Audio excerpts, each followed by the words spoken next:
कुनै सदस्यले प्रतिनिधि सभामा विश्वासको मत प्राप्त गर्न सक्ने आधार प्रस्तुत गरेमा, अब तपाईले राष्ट्रपतिलाई रबर स्ट्याम्प भन्नुहुन्छ, हामी पनि भन्छौँ, सबैजना भन्छौँ, आधार प्रस्तुत गरेमा भनेपछि त्यो आधार हेर्दिने को तपाईँ संसदीय दलको सदस्य हो कि, तपाईँ संसद सदस्य मात्रै हो कि, तपाईँ निर्दलीय सदस्य हो कि, तपाईँ काङ्ग्रेसको हो कि, तपाईँ एमालेको हो कि, तपाईँ माओवादीको हो कि भन्ने त्यो आधार हेर्ने को राष्ट्रपति।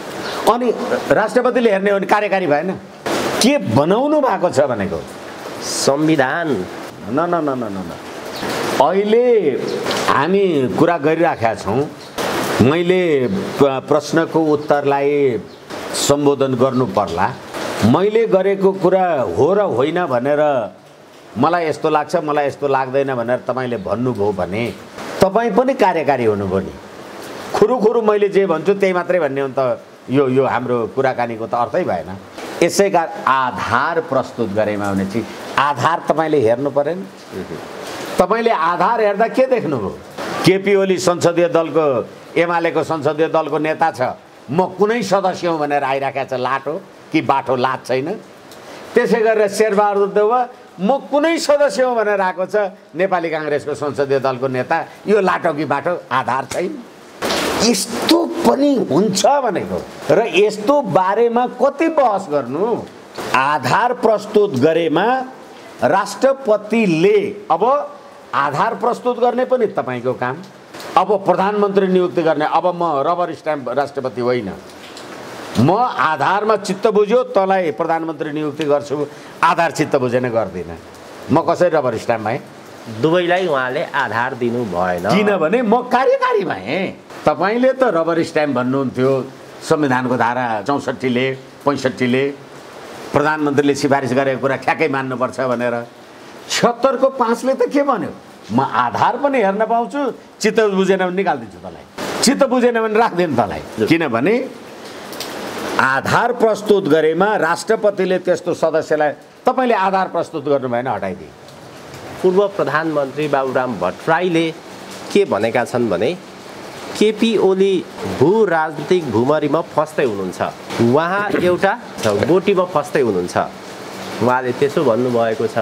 उहाँले भन्न खोज्नु भएको अर्थ के हो? यो कहाँनिर फस्या हो?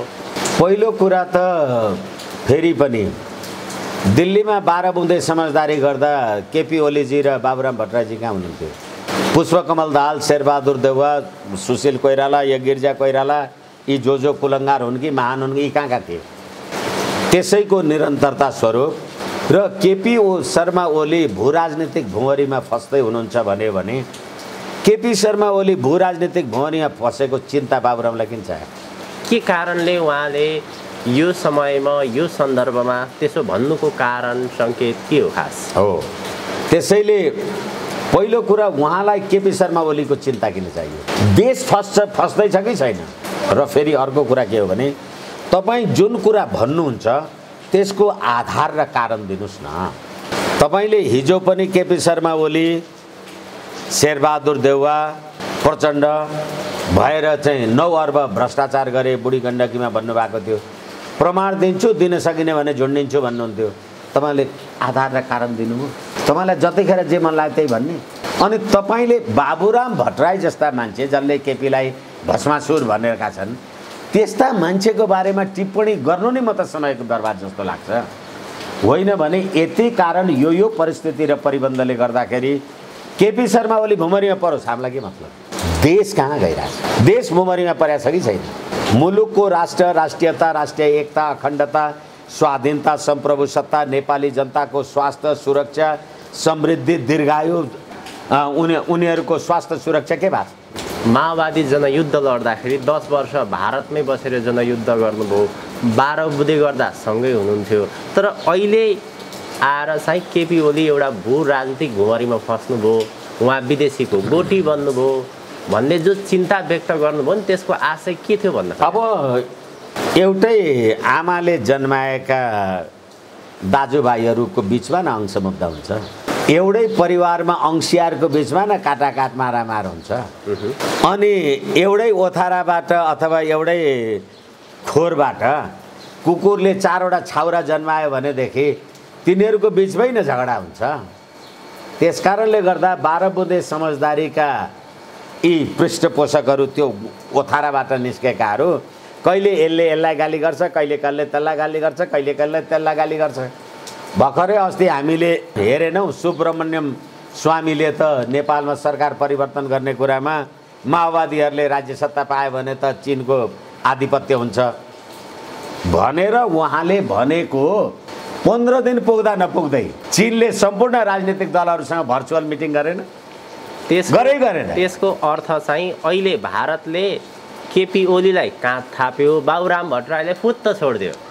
त्यसकारणले तपाईँ मैले भनेको कुरा मानेर आफ्नो आमा बहिनी र दाजुभाइलाई मार्न तयार हुनुहुन्छ भने तपाईलाई तपाईको घर परिवारले माया गर्नुपर्छ र जसले मैले भनेको मानेर आफ्नो परिवारमा विद्रोह गर्न तयार हुन्छ भोलि त्यसले अर्काले भनेको मानेर मेरो परिवारमा पनि त विद्रोह गर्छ नि।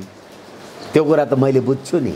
यसै कारणले गर्दा मैले धेरैचोटि भन्ने गरेको छु, तपाईले घरमा एउटा कुकुर पाल्नु भएको छ र मलाई लिएर जानुभयो भने त्यो कुकुर तपाईलाई देखेर चाहिँ पुच्छर हल्लाएर आउँछ, मलाई देख्दा चाहिँ टोक्न खोज्छ भने त्यो कुकुरलाई तपाईले कुन स्कुल पढाउनु भएको छ, कसरी जान्दछ त्यसले?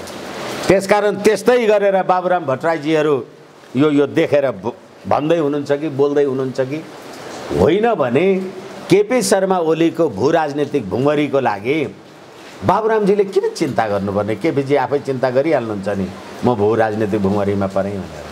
यसै कारणले गर्दाखेरि फेरि पनि मैले भन्दैछु यी पात्र प्रवृत्ति र यो प्रणाली नै नेपाली जनताको लागि अभिशाप हो। फेरि पनि अहिले बाबुराम भट्टराईजीको कुरालाई लिने हो भने फेरि पनि अभिशाप हो।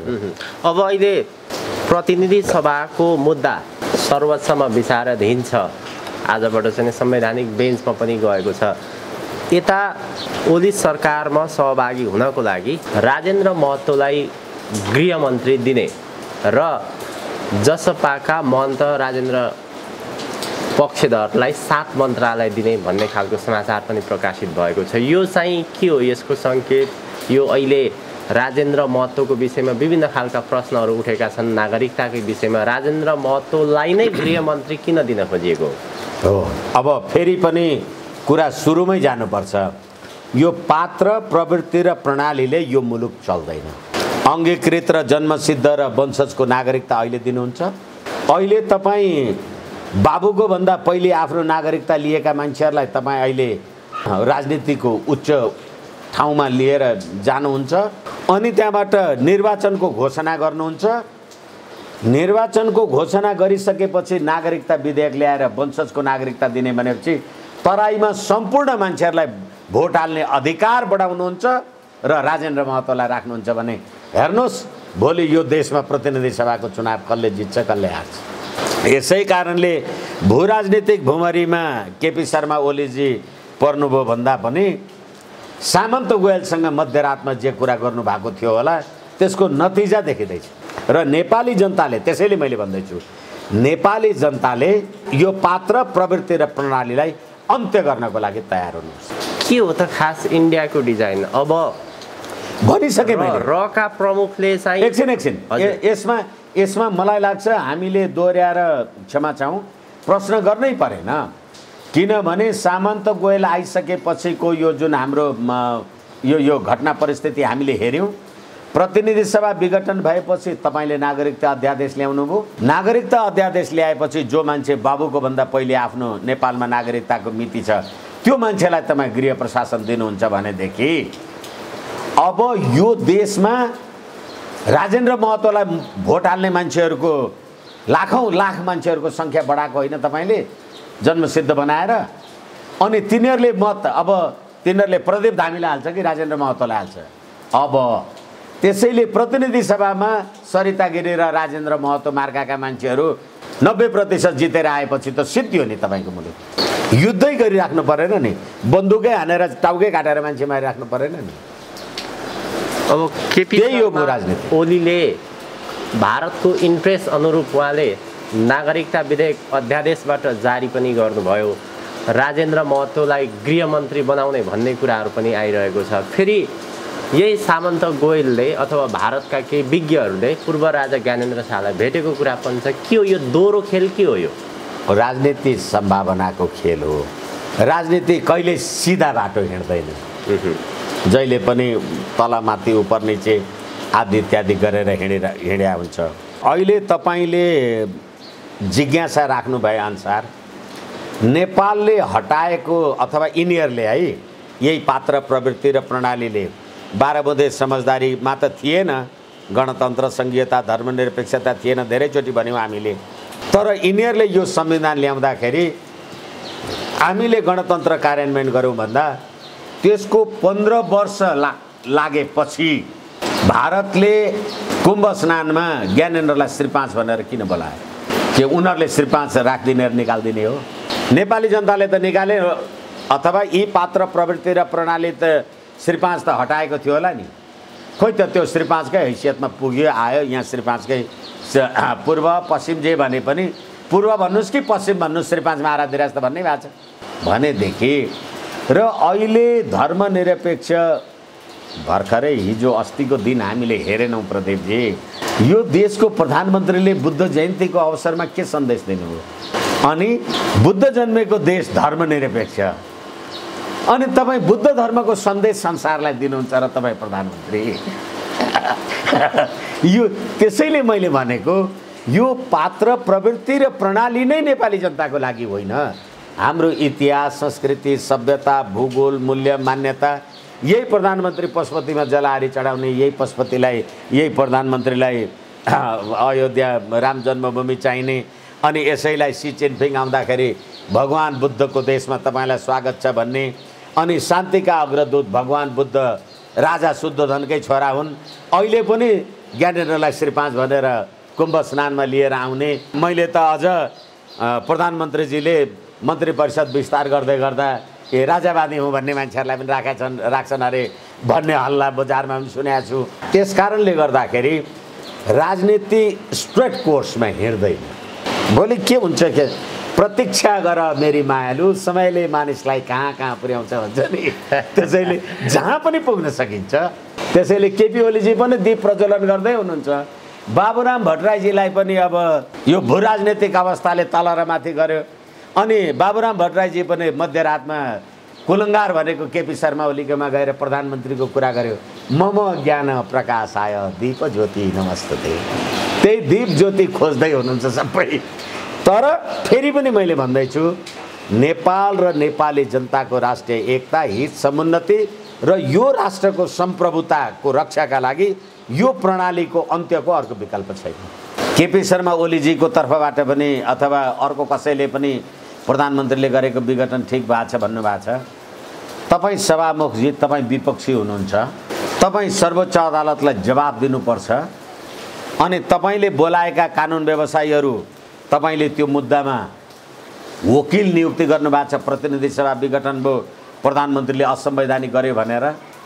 अनि तपाईँ संवैधानिकता खोज्न सर्वोच्च अदालतमा जाने, तपाईँलाई लज्जा बोध हुँदैन म प्रतिनिधि सभा राख्छु भनेर? किन गएको त्यहाँ?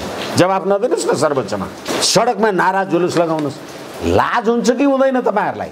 हिजो पनि मैले आम सञ्चारमा हेर्दै थिएँ, तपाईँहरू अहिले प्रतिनिधि सभा विघटन भएको छ भनेर सर्वोच्च अदालत जानुभएको छ।